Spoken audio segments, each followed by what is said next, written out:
Power is something that can come in many different forms, from the overwhelming might of a deity who can create as easily as they destroy, to the strength one is granted when they sharpen their craft to perfection. It's a concept that is rooted in human history, and thus the desire for power is something that anyone can understand on a fundamental level. Though because of this, we've come to understand those who brag about their power tend to be more bark than their bite, which is the case for the big-mouthed bragger boasting bluntly about being the best, the Blood Fiend, Power.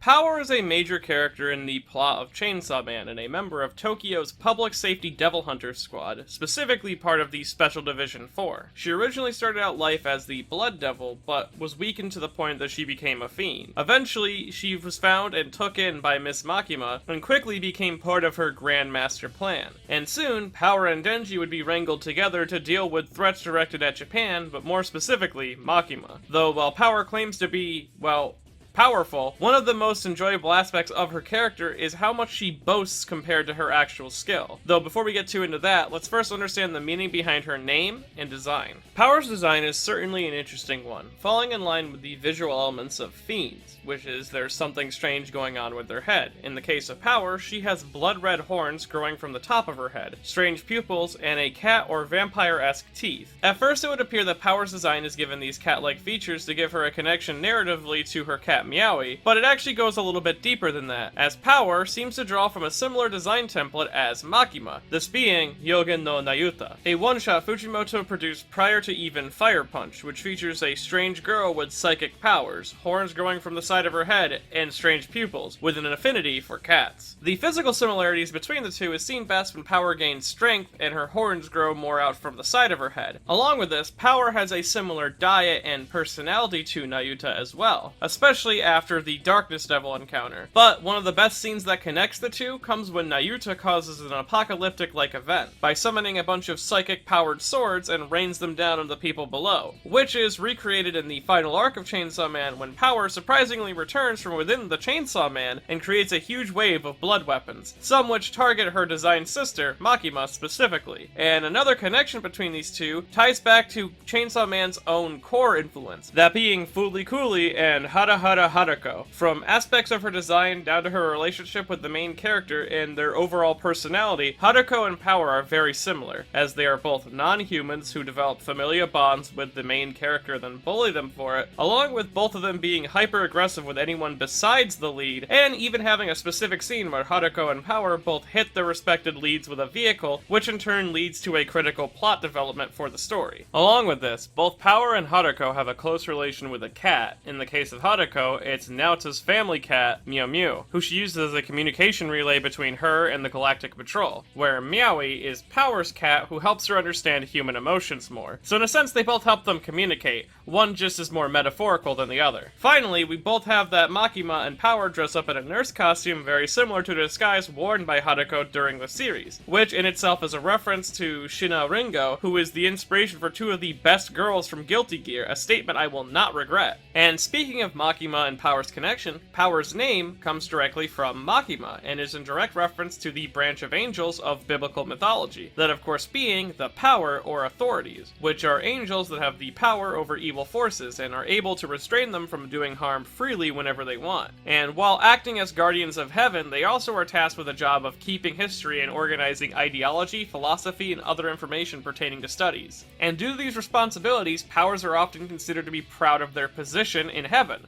And with that understood, the connection to Power the character becomes more and more clear, as while her personality certainly is less selfless than the angel sect, her hunger for control over the world and her glory-seeking along with her vocabulary matches up very well with this aged name. Along with this, multiple points in the manga, Power demonstrates a desire for knowledge or lays claims to be extremely intelligent, and while this is merely her boasting her skill, it is likely in reference to the angel in which her name derives from. Though the Power sect, given their rank and responsibilities as angels, is considered less likely to fall, which is ironic given that Power essentially used all her remaining energy to rebel from the closest thing to a god to her, that being Makima, falling from her graces and for all intents and purposes rejecting the identity given to her, returning to her original form, this being the mighty Blood Devil. The Blood Devil, like all devil designs in Chainsaw Man, is a really solid one, taking the shape of a massive four-armed humanoid devil with arms and legs fused together with dominatrix aesthetic. Along with this, its chest is comprised of a blown-out ribcage that goes into an intestine-lined neck, and finally the face, which has an overall dragoon shape to it, reminding me a bit of the Dragoon Heartless from Kingdom Hearts, though the dragon-like design could be intentional given the Blood Devil's relation to blood and the previous mention of vampire teeth in her regular fiend design could be a subtle reference to Dracula, given Dracula essentially means son of the dragon. Though if I had to make a Hail Mary guess at the influence over the Blood Devil's design, I would have to say it reminds me a lot of the cowardly squirrel demon Cabalus. Both are powerful braggers with draconic demon designs. They constantly boast about their skills, even having a similar laugh, but when equal or overwhelming obstacles come their way, Cabalus and Power show themselves to be ultimately cowards. Along with this, they exclusively fight those who they have no chance of being defeated by. And given that Cabalus comes from a series that has been running for long over 30 years now, and has been confirmed to have influenced a significant amount of Japanese media, it's not entirely impossible. Now, the Blood Devil gains its power from humans and their natural fear of blood, and while only 4% of the population has an irrational fear or phobia related to blood, seeing blood in the wrong places tends to generate a fear response in the average person. Thus, it would fit that the Blood Devil is actually rather powerful when fully awakened, and we can see this in part due to her total blood manipulation, starting first with her blood weapon creation. This ability allows the Blood Devil to create any weapon that they wish, be it hammers, spears, and of course swords, from blood, but what makes this truly terrifying is that at full power, the blood weapon creation can be formed from a target's body, allowing the Blood Devil to casually wipe out dozens of targets at a single time without actually even having to attack them. They even have a special name for a move, which is directly in reference to Nayuta's origin, called the 1000 Terra Blood Rain, which is a double pun. First, of course, with 1000 Terra being a stupidly large number, playing into the Blood Fiend and their boasting nature, but the origin of the word Terra is monster, though the Blood Devil's power is significantly weakened in their fiend state, especially since Makima keeps power on a strict level of blood to prevent her from gaining her full strength back again. Because of this, she can only use her own blood to create weapons, and if she uses this ability too much, power could overload themselves and pass out. Beyond that, in the fiend form, power can only manipulate the blood of others to a limited quantity, mainly just so that she can seal wounds and partially heal them, and if she puts all of her effort into this ability, she could create a weapon which could seal wounds and prevent them from healing. Along with this, if Power drinks too much blood as a fiend, she will slowly begin to gain her devil strength back again, as seen best in her physical improvements after their encounter with the zombie devil. Makima also claims that the stronger she gets, the haughtier she gets, and this likely means she's a lot harder to control, as the Blood Devil was likely a terrifying force to be reckoned with Power even claiming that just the smell of her presence would be enough to send weaker demons running, which, funny enough, is Power's favorite form of prey, those being complete weaklings who can barely fight back. And while her terrifying presence is a bit of a boast on her part, we at least get to see how strong of a devil she used to be, so we know that even though she makes these outlandish claims, there is something tangible that backs them up. And that's because her braggadocious nature is actually a reference in and of itself, as Power's personality is partly inspired by the character of Walter from The Big Lebowski, as Walter is a Vietnam veteran with a loud personality and a reliance on rules to get him through the chaotic nature of the day, and his performance by John Goodman is so good that Walter tends to steal any scene that he's involved with, being the loudest person in the room and having explosive breakdowns due to mundane setbacks, such as threatening another bowler with a gun over the ruling of if his foot was over the line or not, which in part is taken to an extreme with Power, as Smokey, the bowler that Walter was threatening, is a pacifist and, as the dude described, very fragile, meaning that Walter's freakout was fighting against someone who doesn't or can't fight back against him. But in the reverse of this, in scenes of more understandable fear, such as hiding from the police or being threatened with a severed body part as a ransom, Walter is noticeably calmer and acts like he has everything figured out, which are all the elements that we see in Power's own character. They also both have specific pet, with Walter having his ex-wife's dog, a show dog with fucking papers,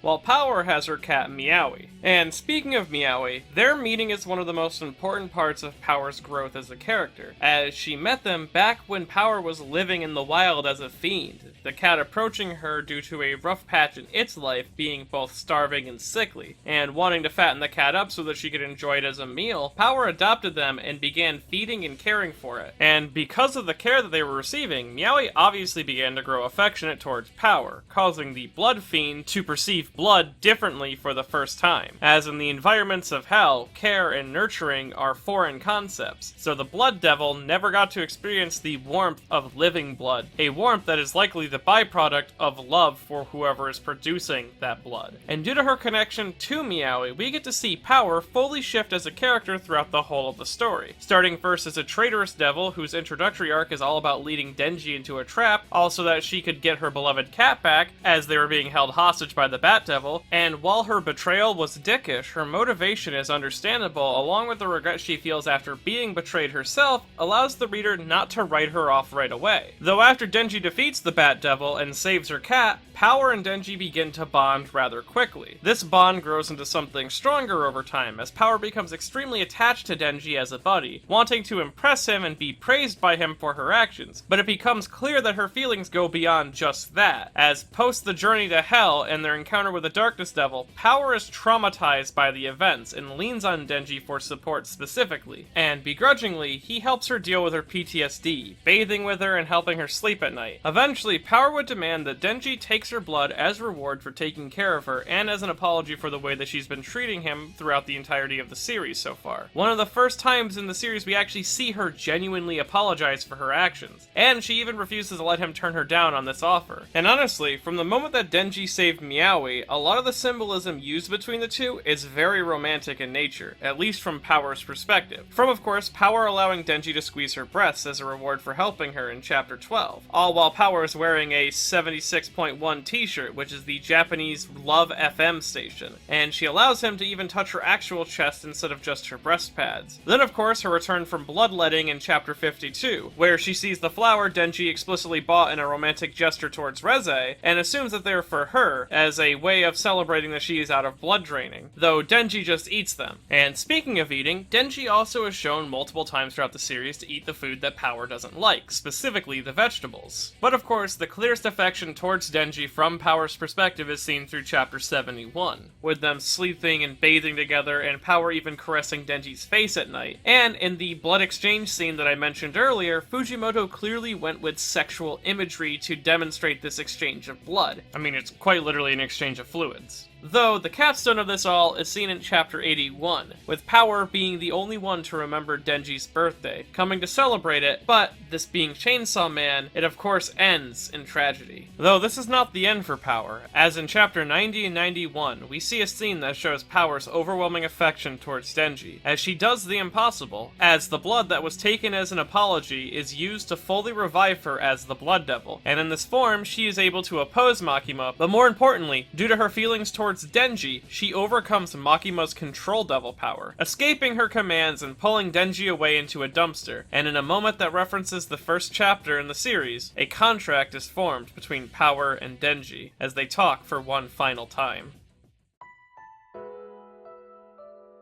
You're such a fool. When devils die in this world, they're reborn in hell. I won't be me anymore, though. So if we meet again, it'll probably be as enemies. Denji, go find the Blood Devil. Find them, make friends with them somehow. Turn the Blood Devil back into Power again. Then I can be your buddy again, can I? Denji, this is a contract. I'll give you my blood, and in exchange, come find me.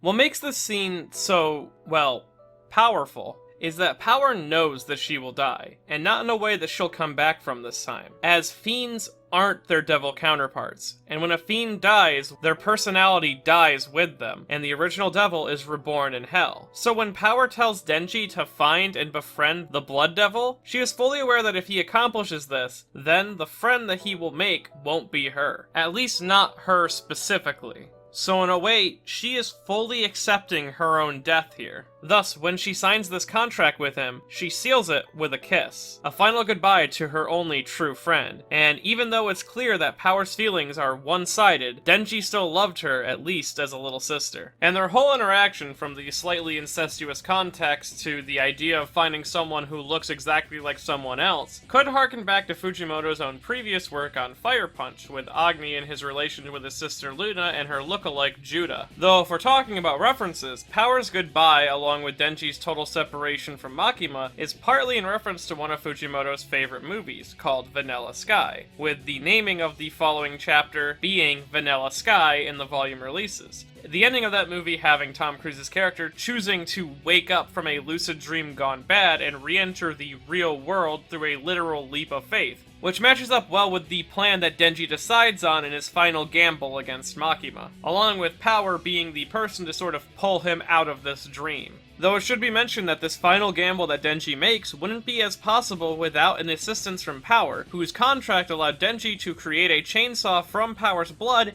and cut Makima with it, controlling the blood in it, preventing Makima's wounds from healing, which ultimately led to her defeat, meaning, in the end, Power, in some way, shares the glory of Makima's defeat, a statement that she would likely love. Power is truly a fantastically handled character, and it's no surprise to me that she quickly became an extremely popular one as well. Not only topping the original popularity poll, but coming in third in the second one. And even though her personality is terrible and Denji has this long list of complaints about her, Fujimoto made sure to never make her truly a burden to the reader, never allowing her to become too useful or useless. And even though she's a pathological liar, Power is one of the most honest characters. Reading her is relatively easy. She just says what she's thinking whenever she feels like it, even if it means denying what she previously just said. And in a series of global conspiracies, secrets being locked behind doors, and information controlling everything, an honest liar stands out. And this is how she became such a key part to the series, and a key part to the core dynamic of it, which is Denji's growth. Thus, it's not hard to say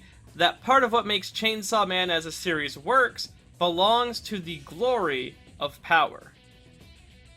And with that all said and done, I hope you enjoyed this video, and if you did, I have a Patreon at patreon.com/MediNotTheBadGuy. Every little bit helps keep this channel flowing as smoothly as it does, and if you want to see your own glory and acquire some power of your own, you can do so by buying a copy of Shimoneta, A Boring World with the Concept of Dirty Jokes Doesn't Exist at buyshimoneta.com.